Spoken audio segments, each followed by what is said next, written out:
महाभारत के कुरुक्षेत्र में भगवान श्री कृष्ण ने 18 अध्यायों के माध्यम से श्री अर्जुन जी को पूरे ब्रह्मांड का ज्ञान दे दिया था, जिसे आज लोग श्रीमद् भागवत गीता के नाम से जानते हैं।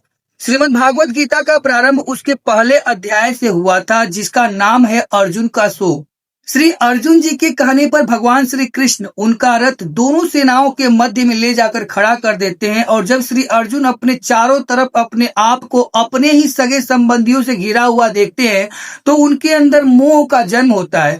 एक ऐसा मोह जो उन्हें युद्ध न करने के लिए प्रेरित करता है, और वो श्री कृष्ण से कहते हैं कि हे मधुसूदन, अगर मैं ये युद्ध जीत कर तीनों लोगों का सुख प्राप्त भी कर लेता हूं तो वो सुख तो मेरे सगे संबंधियों के रक्त से सना हुआ होगा।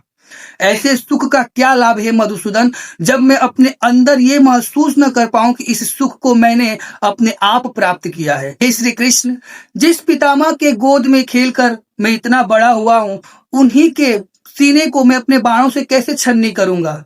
जिस द्रोणाचार्य ने मुझे धनुर्विद्या का ज्ञान दिया, उन्हीं के ऊपर अपने धनुष को कैसे चला पाऊंगा। और माना कि दुर्योधन बहुत बड़ा पापी है, उसने अनेकों छल किए हमारे साथ, पर जैसा भी है वो मेरा भाई ही है। इस प्रकार के वार्तालापों ने अर्जुन के मन को पूरे तरीके से मोहग्रस्त कर दिया था, और उनका गांडीव उनके कंधे से सरक कर गिर जाता है, और वो श्री कृष्ण के चरणों में पड़कर कहते हैं कि हे मधुसूदन, अब मैं ये युद्ध नहीं कर पाऊंगा। तब श्री भगवान कहते हैं कि हे अर्जुन, जो चिंता करने का विषय नहीं है उस पर तुम व्यर्थ ही चिंतन कर रहे हो। तुम इस नश्वर शरीर को देख रहे हो, लेकिन इस शरीर के अंदर जो आत्मा है उसके बारे में तुम नहीं जानते। वो आत्मा अस्थिर, अचिंतनीय और अपरिवर्तनशील है। हे पार्थ, तुम बस ये समझ लो कि जिसने भी जन्म लिया है उसकी मृत्यु निश्चित है, और जिसकी भी मृत्यु हो चुकी है उसका पुनर्जन्म भी निश्चित है।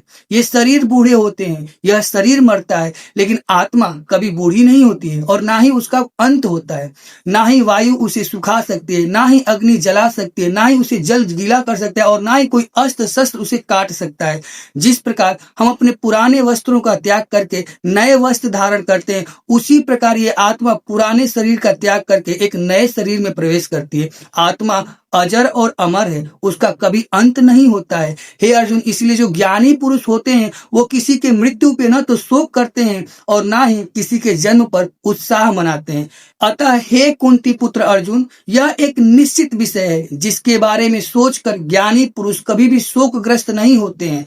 तुम्हारा अधिकार सिर्फ कर्म में है, उसके फल में नहीं है। हे कौन्तेय, ऐसा धर्म युद्ध बड़े भाग्यशाली योद्धाओं को प्राप्त होते हैं जो तुम्हें स्वतः ही प्राप्त हो गया है। और जरा सोचो, जो लोग तुम्हारी कीर्ति को सुनकर तुम्हारा गुणगान करते थे, जब उन्हें ये पता चलेगा कि तुम मोहग्रस्त होकर इस युद्ध भूमि से भाग खड़े हो गए तो वो तुम्हें कायर कहकर पुकारेंगे। तो क्या तुम वो दिन सह पाओगे जो तुम्हारे लिए मृत्यु से भी बढ़कर होगा।